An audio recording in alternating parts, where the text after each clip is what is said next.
Welcome to Chef Mike Vlogs. For today's video mga ka-chef natin magwapo kagwapa, maluto kita sang pork lauya.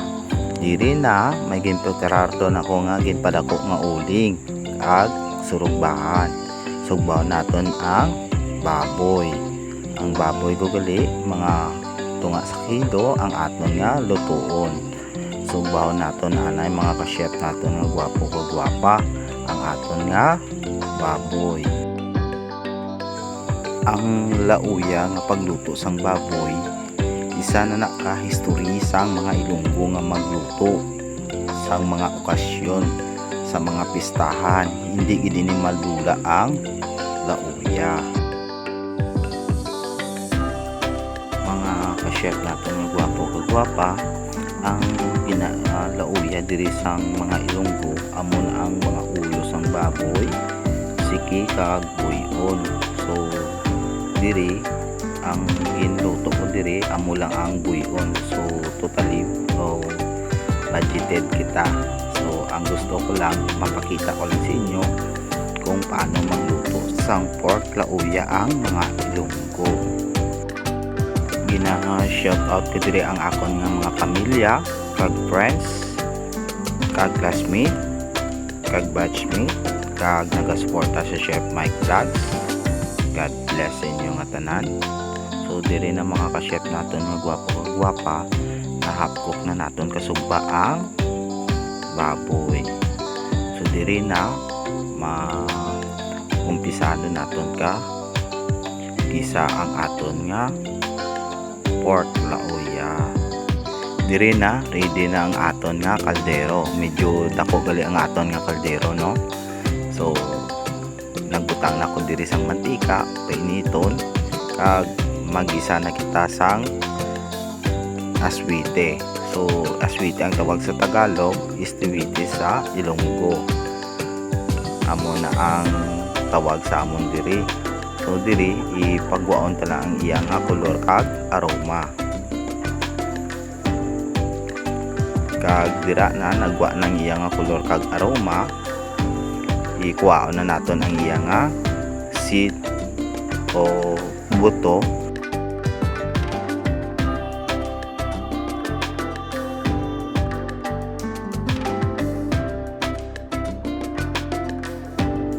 Nakuha na naton tanan. Mampisa kita kagisa sang ahos,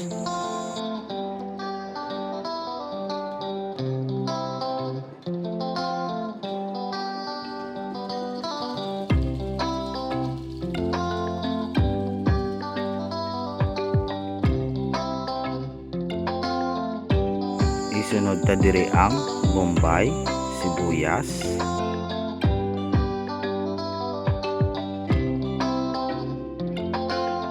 kag isunod naton ang luya. Ang aton nga ginsugba nga buyon ka baboy isunod na naton, igisaon naton.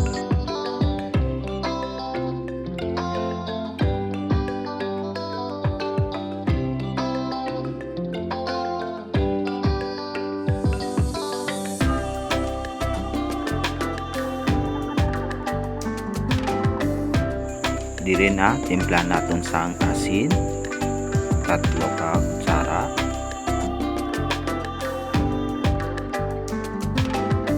Timplahan man naton sang bitsin, 2 ka kutsara.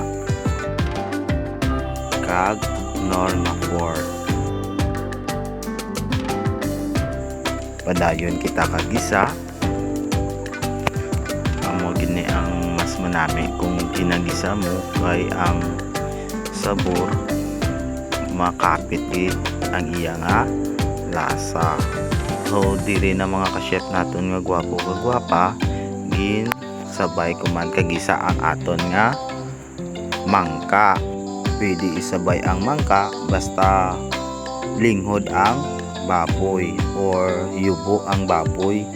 So ang baboy madasig lang ini nga lutuon, amo na nga ginsabay ko na lang. So kung matiga ang baboy, unaon nyo gid ang baboy. So diri na mga ka-chef naton nga gwapo kagwapa, ginsabawan ko na ang aton nga ginaluto nga pork lauya. Takpan naton kag palutuon.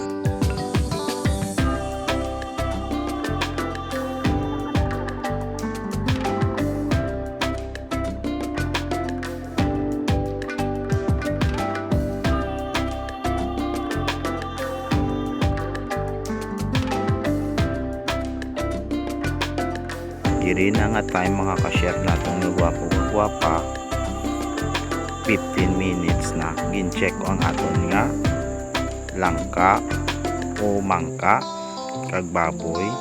So diri pa medyo alang-alang pa sa medyo makunat pa ang aton nga baboy kag mangka. Takpan naton liwat kag padayon kita kaluto. Diri na nag-fast forward na kita mga ka-chef naton nga gwapo kag gwapa. Ari na mga 30 minutes na no. I-check naton liwat ang aton nga mangka kag baboy. So diri na gintuslok ko na diri sang tinidor mga ka-chef naton nga gwapo kag gwapa. Malumok ng aton nga baboy kag mangka. So diri na nagbutang na ko diri sang alubihod. Amo na ang isa man ka Ilonggo nga tradisyonal nga ginagamit ang alubihod sa pagluto sang pork lauya. Manamit ini nga pampaslum, especially sa mga litson kag etc. Amo ni ang ginagamit nila nga pampaslum.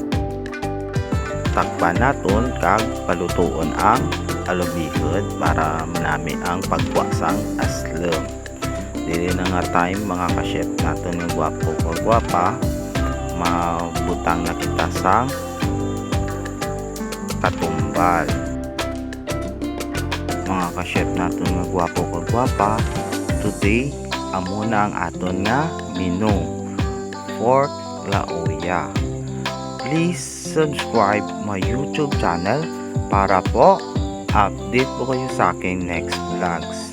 Family and friends and classmates at nagsuporta sa Chef Mike Vlogs. God bless you all.